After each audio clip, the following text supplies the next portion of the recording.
Xitoy şirketleri Rossiya ve İran sebeplik qo'sh zarbi yedi.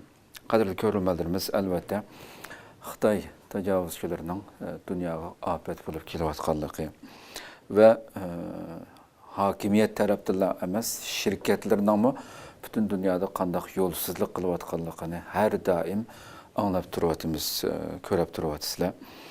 Nurg'unlagan jazo yurgizilgan bo'lsa-mu, hozirgacha Xitoyning hiylagarligi, tuyulkiligi davomli men aralashmadim, u deb kelayotganda bo'libmi shu Rossiya Ukraina urushi sabablikmi, Iran urushi chiqqandan keyinmi Xitoyning har doim betaraf turib oladigan tuyulkiligi, ahmoqligining va har qancha hiylagarlik qilgan bilan natijada bu hafta ikki yerdan shapaloq yedi desak bo'ladi aslida. Bir turkum Xitoy shirkatlari Rossiya ve İran bilan bo'lgan munosabati sababli jazoga duch kelgan xabar bu haftadagi. Amerika hukumati İran neftini sotib olgan bir Xitoy shirkatiga jazo yurgizish bilan birga Yevropa ittifoqi 20 qatimliq jazo tizimligiga bir qism Xitoy shirkatlarini kirgizdi. Amerika Maliya Ministerligi birinci bölümüge kelsak bu xabarninki Maliya Ministerligi qarashliq chet el mulki kontrol idorasi 24 aprel e'lon qilgan jazo tizimligiga Xitoyning eng chong xususiy neft pishiqlab ishlash shirkatlaridan biri bo'lgan Xinli neft ximiyasi shirkatini kirgizgan bo'lib, aloqador bayonotda Xitoydagi neft cheklash zavotlarining Iranning neft iqtisodini saqlab qolishida halqılık rol oynaganlığı, Xinli neft ximiyasi şirketining bo'lsa Iranning xam neftini ve başka neft mahsulotlarini sotib oladigan eng chong xaridorlardan biri ekanligi qayd qilingan.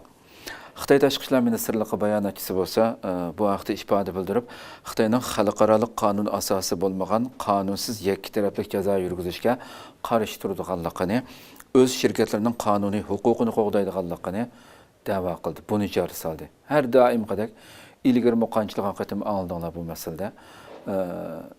Mushu chet eldagi bo'lsin va yoki Xitoyning ichidagi shirkatlarga qaratilgan har qanday bir jazo berilsa, Xitoyning tovlaydigan vaqirab jar soldigan narsa biz o'z shirkatlarimizning qonunini anda qilamiz, uni qo'g'daymiz, ularning huquqini qo'g'daymiz deb chiqanshidi. Millatda hozirgacha bir qonunni keyniga qaytara oldingmi, qancha valaqshigan bilan bu jazo yurgizilgan jazolar o'xshash davom qilyapti. Hozirgacha chet elning va yoki boshqa davlatlarningki Xitoy shirkatlariga bergan jazosi Xitoyningki mushu vaqirash-chaqirashlardan keyindan qaytirib oldi degan xabarni ko'rib boqmadik. Har doim shunday valaqishib qoladi Xitoy. Bundan sirt hamda xabarning ikkinchi bo'ligi bu haftada yana bir shapaloq Xitoyga urilgan. Yevropa ittifoqi kengashi oldingi hafta Rossiyaga qaratgan 20 qatimliq jazo tizimligini e'lon qildi. Yani her qitimda qanchilgan shirkatlarga, nurg'un doirlarga jazo beryapti. Hozirgacha shu Rossiya Ukraina urushi boshlagandan buyon Xitoy qanchilgan qitim ilgirimi jazoga uchirgan bo'lsa, bu qitim alohida Xitoyni bearam qilgan, Xitoyni texmi bakrak sakratgan bir jazo bo'ldi bu qitim. Jazo tizimligi yangidan bir qism Xitoy shirkatlarini kirgizgan Yevropa ittifoqi.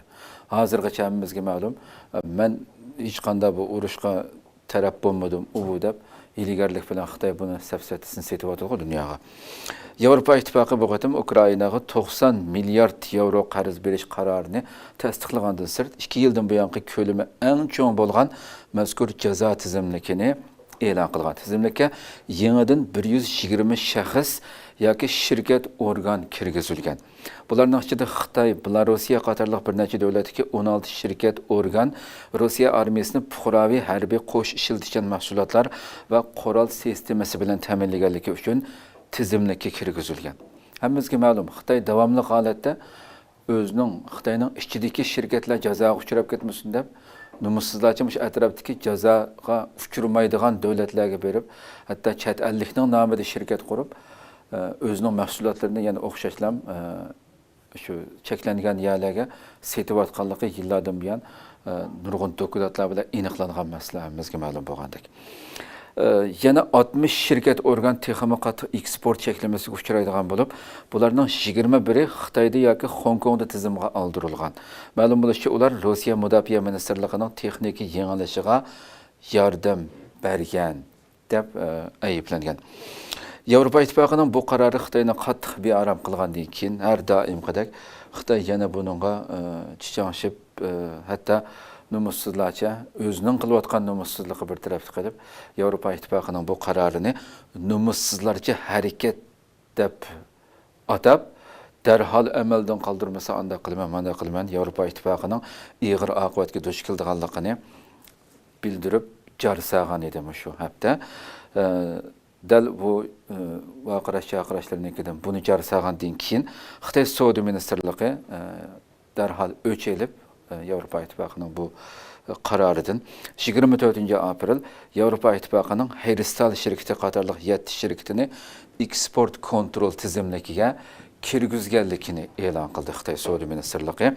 Xitoy bu qarorning faqat fuqaroviy harbiy qo'sh ishiltichan mahsulotlarga qaratilganligini, Yevropa İttifaqı bilan bo'lgan normal savdo aloqasiga ta'sir ko'rsatmaydiganligini da'vo qildi. Yani bir tarafdan buni men aniq qildim, ma'ni qildim deb e'lon qilsa, yana bir tarafdan qattiq ehtiyotchanlik bilan bu faqat mushu qisqa kichik bir doiraning ichidagi narsa deb yana siliq sipoyi gap qilishga tirishsin. Yani bir o'xshash bayonotdagi yoki Xitoyning tashqi ishlar ministrligining so'zi bilan Savdo ministrligining e'lon qilgan so'zi bunda bir-birisiga zid. Numussizlarcha harakat deb ketgandan keyin bakrak qarshi tarafni ig'ir bir ahvolga tushirib qo'ya oladigan darajada bir jazo beradigan bo'lsang, o'zingning ifodasiga ozroq bo'lsa-mu uyg'un kelgan bo'ladi. Cho'ng gapni qilsa, oxiridan 7 shirkatni qilib, bu faqat shu kichik doiraga qaratildi. Yevropa İttifaqı bilan boshqa savdomizga ta'sir ko'rsatmaydi deb buni qo'shib qo'yishing, yana ham sizningki uningga muhtoj ekanligingni bildiradigan bir so'zlarda bu hamda.